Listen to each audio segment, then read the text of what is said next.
دنیا والا کے گھر پر تیرا نما بن گئے، وہ دنیا والا کے گھر پر رہنما بن گئے۔ شہر میں کیا خود کیا ہے، خود کر تھے جو راہ پر اوروں کے ہاتھی بن گئے، خود کر تھے جو راہ پر اوروں کے ہاتھی بن گئے۔ کیا نظر تھی جس میں مردوں کو مسیحا کر دیا، اے آقا صلی اللہ علیہ وسلم اس دنیا میں جو جلوہ افروز ہے، میرے آقا نے بدکاریاں ختم کر دیتا، شراب خوری کو ختم کر دیتا، بے حیاواں بھی بے حیائیوں تبدیل فرما دیتا۔ میرے آقا صلی اللہ علیہ وسلم نے ایسا نور سینہ روشن فرما دیتا کہ بے غیرت لوگ غیرت مند بن گئے، بے غیرت لوگ غیرت مند بن گئے، فیاض اور سبھی بن گئے، کائنات والے رشت حقیقت کا نمونہ بن گئے۔ میرے آقا صلی اللہ علیہ وسلم نے کائنات کو ایسا نور پھیلایا کہ جتنے بھی اندھیرا تھی وہ اندھیرا دور ہو گیا، پورے اندر چک گیا، غائب اندھیرا ہو گیا، کملی والا آ گیا، کھانا سویرا ہو گیا۔ اس سویرے کو مراد یہ نہیں کہ مطلب جا کے بلکہ تاریخ دل میرے سننا اور روشن ہو گئے، تاریخ دماغ میرے سننا اور روشن ہو گئے، بے حقیقتوں ہدایت کر گئی۔ اس نور کو مراد اے نور ہے کہ نور نظر چل گیا، غائب اندھیرا ہو گیا، کملی والا آ گیا، کھانا سویرا ہو گیا۔ بندہ میرے آقا کی بارگاہ میں جا گیا، کہتا یا رسول اللہ صلی اللہ علیہ وسلم کلمہ پڑھنا چاہنا پر ایک شرط شرط پوری کرو گے، کلمہ پڑھا گا۔ نبی پاک علیہ الصلوۃ والسلام نے فرمایا بس کی شرط ہے، کہتا پہلے میرے نال وعدہ کرو اللہ میرے سارے گناہ معاف کرے گا، پھر کلمہ پڑھا گا۔ کملی والے آقا نے فرمایا دستا صحیح کی دسنا چاہنا ہے، کہتا یا رسول اللہ صلی اللہ علیہ وآلہ وسلم خدا کا عظیم باؤں تاکہ آن کو پہلے میں بچیاں نو اپنے ہاتھاں دے نال زندہ کربوئے کرتا سا، زندہ قبراں دے وچ دفن کر دیتا سا، میں اپنی سکی بیٹی نو بھی اپنے ہاتھاں دے نال قبر وچ دفن کیتا ہے۔ یا رسول اللہ جے میں اپنی بچی نو اپنے ہاتھاں دے نال قبر وچ دفن کیتا ہے، منظر اتنا ہولناک تے دردناک ہے، اج بھی خیال آتا ہے کہ میرے دل دے روٹے کھڑے ہو جاتے ہیں۔ یا رسول اللہ میرے دل دے وچ چیساں بدلیاں شروع ہو جاندیاں نے، میں اپنی بچی نو اپنے ہاتھاں تے اٹھا کے جنگل وچ لے کے گیا، میں اپنے ہاتھاں دے نال قبر کھودنی شروع کر دتی، پھر او میری بچی جنوں میں قبر دے وچ دفن کرنا سی، وہ اپنے ننے ننے ہاتھاں دے نال قبر دی مٹی نو ہٹا دی گئی، پھر قبر تیار ہو گئی، میں قبر دے وچ سر پہ مٹی ڈالنا شروع کر دتی، وہ بچی دردناک چیخاں مار کے کہتی ہے تو ابا جی مجھے کیا کر دے، میں اس چیخاں دے والے کوئی دھیان نہ دیتا، کوئی توجہ نہیں دیتی، میں ان چیخاں مار دی مٹی پا کے زندہ کربوئے کر دیتا۔ رسول پاک صلی اللہ علیہ وآلہ وسلم نے وہ واقعہ سنا دیا، اشکا دی ندی تاری ہو گئی، بڑی دیر کملی والے آقا صلی اللہ علیہ وآلہ وسلم اپنی نظریں جھکا کے روتے رہے، کافی دیر کے بعد ہوش آ گئے، فرمایا گناہ تو ایسا کیتا ہے، گناہ تو ایسا کیتا ہے کہ زمینوں آسمان دیا مسلمان بھر جان، پر اللہ کی رحمت اس کو بھی زیادہ ہے، وہ سچے دل نال آ گیا ہے، کلمہ پڑھ لے اللہ تیرا گناہ معاف فرما دے گا۔ رسول اللہ صلی اللہ علیہ وسلم نے ایسی دعوت کے فکر عطا فرما دی کہ گناہگاراں دے دل وچ شرم و حیا، شرابیاں دے دل وچ حیا پیدا ہو گیا، بدکاراں دے دلاں وچ حیا پیدا ہو گیا۔ حدیث پاک میں جاتا کہ نبی پاک علیہ الصلوۃ والسلام نے مدینے دے اندر جب یہ ایت نازل ہوئی نا کہ اللہ نے شراب کو حرام قرار دے دیتا ہے، ایک صحابی نے بلایا تو فرمایا کہ مدینے دی گلیاں وچ جا، مدینے دی گلیاں وچ قرآن دی ایت پڑھ کے سنا، مدینے دی گلیاں وچ قرآن دی ایت پڑھ کے سنا، زمانے والا نے دس دے کہ اللہ نے شراب کو حرام قرار دے دیتا ہے۔ اس صحابی گیا مدینے دی گلیاں وچ قرآن دی ایت پڑھتا ہے، کہتا ہے کہ اللہ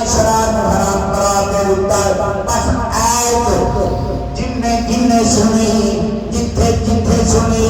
جنے جنے سنی جتھے جتھے سنی جس جس حال وچ سنی حدیث پاک میں جاندا ہے کوئی شراب دا جام زبان دے قریب لے کے جا رہا سی کوئی شراب دا مٹکے وچوں پیادہ شراب دا بھر رہا سی جس حالت میں سی جنے جنے جتھے جتھے بھی سنیا مٹکے توڑ دیتے جام الٹ کر دیتے وہ ایسا دن سی مدینے دیاں گلیاں وچ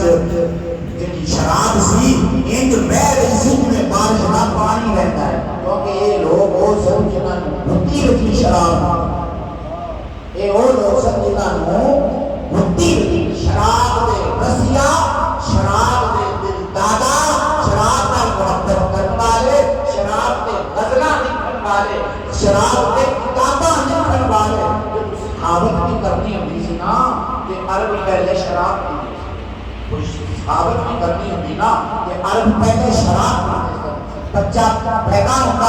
کہ شراب پیتی جاتی بچے کی شادی ہوتی کہ شراب پیتی جاتی میرے آقا نے زمانے دے انداز کو بدلا جہان دے اعتبار کو بدلا لوگوں دے خیال کو بدلا پھر وہی شراب کا شراب دے رسیا شراب جان والے شراب محبت کرنے والے آقا دی زبان ایک لفظ جب انہوں نے کرنا تک پہنچا تو شرابہ کے مٹکے ٹوٹ گئے تے اس بعد مدینے کی فضا شراب کو لے کے پاک ہو گئی جویں انہاں لوگاں کدے شراب کا ذکر بھی نہیں کیا یہ تا نا ایمان ہے یہ تا نا ایمان ہے تو پھر اکھا بھی حیا دا واقعہ ویکھنا ہوے نا مکے دے لوگ عورتاں دے عورتاں دے دل دادا عورتاں دے رسیا زنا خانے آواز تے زانیاں عورتاں نے اپنے مکانہ کے جھنڈے گاڑے کہ جہاں زانیاں عورتاں زنا انہاں آدھے مکان تے جھنڈے گاڑے اے نشانی سی بھی ایک بدکاری دا اڈا بدکاری دا اڈا ہے بلا لوگ زانیاں عورتاں دیا مجلس اختیار کر پر میرے آقا علیہ السلام نے نوجوانوں کی ایسی تربیت فرمائی قرآن کا پڑھ پڑھ کے سنایا فرمایا لا تقربوا الزنا لا تقربوا الزنا لا تقربوا الزنا انه كان فاحشا وساء سبيلا میرے آقا نے قرآن کی ایت پڑھی زنا کے قریب نہ جانا زنا کے قریب نہ جانا قرآن پڑھیا لا تقربوا الزنا الحمدللہ میں تاجی سے نعمت واسطہ گل کر لگا جب تک میں جمنا جوان ہویا آج تک میرے رب نے مینوں زنا میں اپنی بیوی کو علاوہ کسی کا جسم نہیں دیکھا یہ میرے رب کا میرے تے کرم ہے ورنہ بندہ بچ نہیں سکتا اللہ نے قرآن میں فرمایا لا تقربوا الزنا انه كان فاحشا وساء سبيلا زنا کے قریب نہ جایا جے بے شک بے حیائی کا کام ہے بے شک برا رستہ ہے حتیٰ کہ شیطان کہتا ہے جتھے زنا ہو میں اتھوں نس جانا مینوں ڈر لگتا ہے کہ اللہ دا آسمان نہ دیکھ پوے اتنا شدید گناہ ہے کہ آج کا نوجوان سمجھتا ہے کہ شاید زنا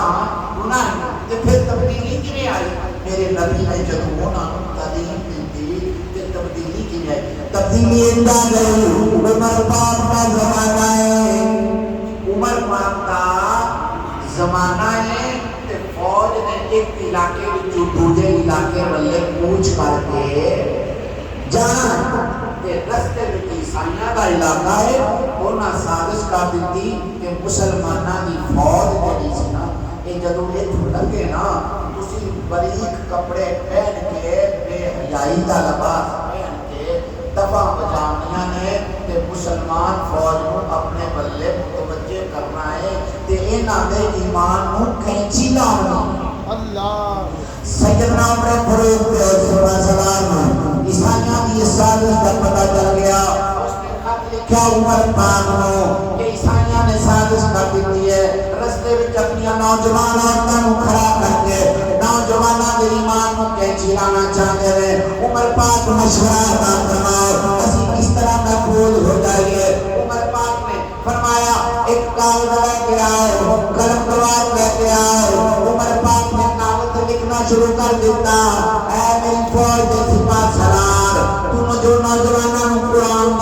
ایک ایت سنا دے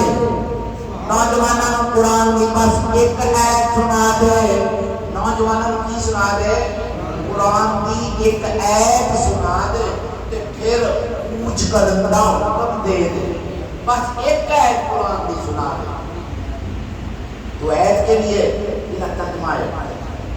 اے ایمان والو اپنی نگاہوں کو نیچے رکھو اے ایمان والو اپنی نگاہوں کو نیچے رکھو اے ایمان والو اپنی نگاہوں کی حفاظت کرو سپاہ سالار کی فوج کو اکٹھا کیا قرآن کی آیت پڑھی کہ اپنی نگاہوں کو نیچے رکھیں اپنی نگاہوں کو اوپر مت اٹھائیں پھر فرمایا کہ چلو اب جہاں جانا ہے جاؤ فوج روانہ ہو گئی رستے میں عورتیں دف بجا رہی ہیں ننگے جسم کے ساتھ استقبال کرتی ہیں فوج گزرتی چلی جاتی ہے کسی کو یور نوجوان نے آنکھ اٹھا کر کسی کو ایک نظر بھی نہیں دیکھا ساری فوج گزر گئی آخر فوجی جا رہا ہے ایک لڑکی پیچھے دوڑی پیچھے سے جا کر قمیض کے دامن کو پکڑا سختی سے جھنجھوڑا اور کہا کہ یہ فوج اندھے لوگوں کی ہے یہ فوج اندھے لوگوں کی ہے فوجی نے اپنی نظریں جھکا کر کہا یہ اندھے نہیں یہ اللہ کا قرآن سن کر آیا یہ اندھے نہیں یہی تو سچاتے ہیں یہی تو حقیقت کو دیکھنے والے ہیں کہ رب کا قرآن سن کے آ رہے ہیں اور رب کا یہ حکم ہے کہ اپنی نگاہیں نیچے رکھو اپنی نگاہوں کو اٹھانا نہیں بلکہ اپنی نگاہوں کو جھکانا ہے ارے نوجوانوں وہ یور نوجوانوں میری ملت کے پاس مانو اپنے اندر غیرت پیدا کرو غیرت ایمانی پیدا کرو جوش پیدا کرو غلبہ پیدا کرو ابھی ہمارے دل میں بہت کام ہے ابھی ہمارے دل میں بہت کام ہے جیسے یہ نوجوان میلاد النبی کے موقع پر بتا رہے تھے نا اس وقت دنیا کی کل آبادی تقریباً 8 ارب ہے کتنی ہے 8 ارب انسان دنیا چ مست ہے کلمہ کتنے لوگا پڑھا ہے 2.5 ارب یا 1.5 یا 2.5 ارب لوگوں نے کلمہ پڑھا ہے باقی 6.25 ارب لوگ ابھی تک کافر ہیں ابھی تک 6.25 ارب لوگ کافر ہیں ان کافروں تک کلمہ کس نے پہنچانا ہے تبلیغ کس نے کرنی ہے دین کی دعوت کس نے دینی ہے اسلام کو غالب کرنا کس کے ذمہ ہے اگر اے نوجوانوں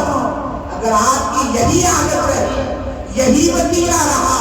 یہی سلیقہ رہا یہی طریقہ رہا تم شراب میں گم ہو گئے تم عیاشیوں میں گم ہو گئے تم فحاشیوں میں گم ہو گئے تم بری راہوں پہ لگ گئے تو یہ دین کا طریقہ کس کے ذمہ ہے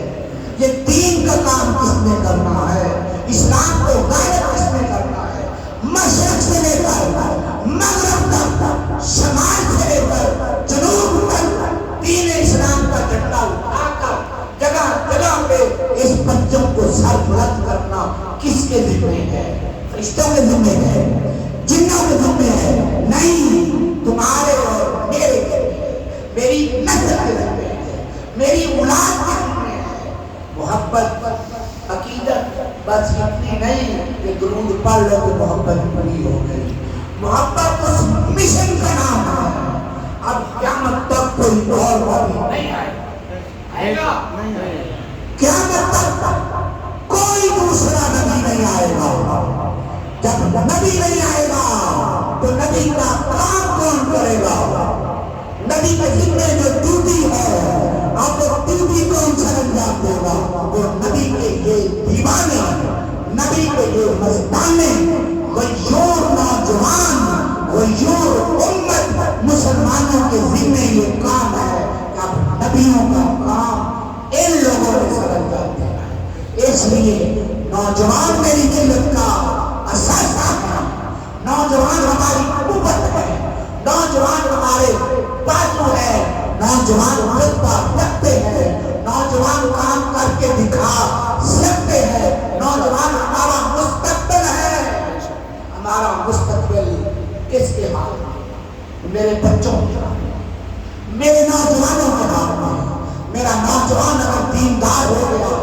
میرا نوجوان اگر غیرت مند ہو گیا، میرا نوجوان اگر دین کا قادر ہو گیا، میرا نوجوان اگر رسول اللہ کا غلام ہو گیا، تو پھر دین کا پیغام مشرق سے مغرب تک پہنچے گا، شمال سے جنوب تک پہنچے گا۔ اور اگر میرا نوجوان شراب کا دلدانا، شراب کا رسیا، زنا کا عادی، بے حیائی اور فحاشی کرنے والا بن گیا، تو اے میرے نوجوان پھر بتا یہ دین کا کام کس کے ذمہ ہوگا؟ اس لیے اپنے بچوں کو، اپنی نوجوان نسلوں تک دین کے پیغام کو پہنچاؤ، رسول اللہ کے مشن کی بات پہنچاؤ، تاکہ ہمارا نوجوان غیرت مند بن جائے۔ اور غیرت مند بننے سے ایک تو اسلام پھیلے گا، اور دوسرا میرے ملک میں امن و امان ہے، میرے ملک میں انقلاب ہے، میرے ملک میں ٹھنڈی ہوا میں جھونکے چلیں گے، میرا گلشن مہکے گا، میرا گلشن مہکے گا، یہاں کلیاں، یہاں گلاب رنگ برنگے پھول لگے گے، سارا گلشن معطر ہو جائے گا، معمر ہو جائے گا، روشنیاں پھیلیں گی، اندھیرے دور ہو جائیں گے۔ لیکن اے میرے نوجوان، اگر تو گمراہ ہو گیا، اگر تو نے رسول اللہ کا عشق اپنے دل سے نکال دیا، تو نے محمد رسول کا سبب اور درس بلا دیا، تو پھر ہمارا فیصلہ ہمارے ہاتھوں سے نکل گیا، پھر ہمارا مستقبل تو ختم ہو گیا۔ اس لیے میں آپ کو، اپنے بچوں کو، اپنے جوانوں کو خدا اور رسول کا واسطہ دے کر کہتا ہوں کہ غیرت مند بن جاؤ، اسلام کے سچے خادم بن جاؤ، ملک و ملت کے وفادار بن جاؤ، اور وہ مشن جو صحابہ نے شروع کیا، جو اولیاء نے شروع کیا، جو مجاہدین اسلام نے شروع کیا، جہاں تک پہنچایا وہاں سے آگے لے کے جانا ہمارا۔ ہم تو بوڑھے ہوتے جا رہے ہیں، ہم تو بوڑھے ہوتے جا رہے ہیں، میری 55 سال عمر ہے، ہم تو بوڑھے ہوتے جا رہے ہیں، ہماری زندگی کا دیا تو ٹمٹما رہا ہے، ہماری زندگی کا دیا، ہماری زندگی کی شمع تو ٹمٹما رہی ہے، اجالے اپنی یادوں کے ہمارے ساتھ رہنے دو، نہ جانے کس موڑ پہ زندگی کی شام ہو جائے۔ اب ہماری زندگی کا تو کچھ پتہ نہیں ہے، بالکل ٹھیک ٹھاک بوڑھے بندے آتے جاتے ہیں، اچانک میں ان کا دورہ پڑتا ہے، فوت ہو جاتے ہیں، نوجوان بھی چلے جاتے ہیں، لیکن اکثر جب بندہ 50 سال سے اوپر ہوتا ہے پھر اس کو زندگی کا کوئی بھروسہ نہیں ہوتا۔ بندہ کیوں خیش کرتا ہے میرے بیٹے ہو؟ کیونکہ بیٹے مشن کو آگے لے کر جاتے ہیں، اور یاد رکھو ہمارا سب سے بڑا مشن دین کا کام، دین کا کام ہمارا سب سے بڑا مشن ہے، دین کے کام کو آگے لے کر جانا، اسلام کے کام کو آگے لے کر جانا، تمہیں اسلام کو سر بلند کرنا اور کرنا، اسلام کو دنیا کے کونے کونے تک پہنچانا، یہ ہماری ذمہ داری ہے۔ اللہ تعالیٰ ہمیں اس ذمہ داری کو نبھانے کی توفیق عطا فرمائے۔ اللہ ہم تجھ سے دعا کرتے ہیں، میرے نوجوان کے سینوں کو کھول، میرے نوجوان کے سینوں کو کھول، ان کے دلوں میں جو دنیا کی محبتیں ہیں وہ نکال دے، اور اس کے رسول کی شمع کو روشن اور